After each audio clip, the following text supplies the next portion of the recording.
राज्यातील 29 महापालिकांसाठी 15 जानेवारीला मतदान तर 16 जानेवारीला निकाल लागणार। सर्व महापालिका क्षेत्रात आचारसंहिता लागू, निवडणूक आयोगाची घोषणा।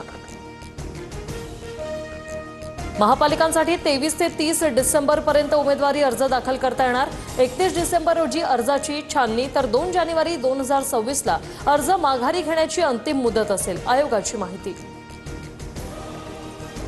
येत्या 2 ते 3 दिवसात ठाकरे बंधूंच्या राजकीय युतीची घोषणा होण्याची शक्यता। काँग्रेस शिवाय ठाकरे बंधूंची युती जाहीर होणार असल्याची माहिती।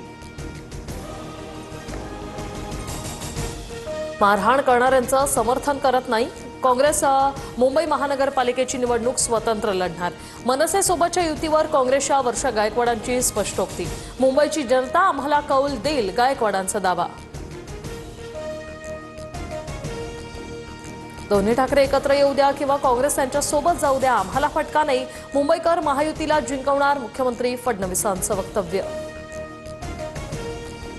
मतदार याद्यांमधील घोळ कोण सोडवणार? आधी याद्या दुरुस्त करा, मगच निवडणुका घ्या। विरोधकांचा आयोगावर हल्लाबोल। भाजपच्या फसव्या घोषणांना बळी पडू नका, आदित्य ठाकरेंचं मतदारांना आवाहन। जास्तीत जास्त ठिकाणी भाजप शिवसेनेची युती असेल। पुणे पिंपरी चिंचवडमध्ये भाजप राष्ट्रवादी समोरासमोर लढताना दिसेल। एकत्र लढलो तर तिसऱ्याला फायदा होईल, मुख्यमंत्री फडणवीसांकडून स्पष्ट।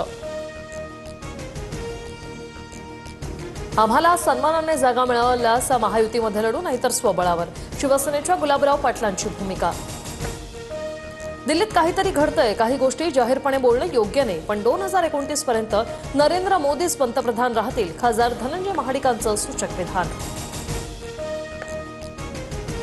मोदी तेरी कब्र खुदेगी या घोषणेवरून संसदेत गदारोळ। काँग्रेसच्या वरिष्ठ नेत्यांनी देशाची माफी मागावी, भाजप नेते आक्रमक। तर रॅलीत कोण म्हणाला माहीत नाही, प्रियंका गांधींची प्रतिक्रिया।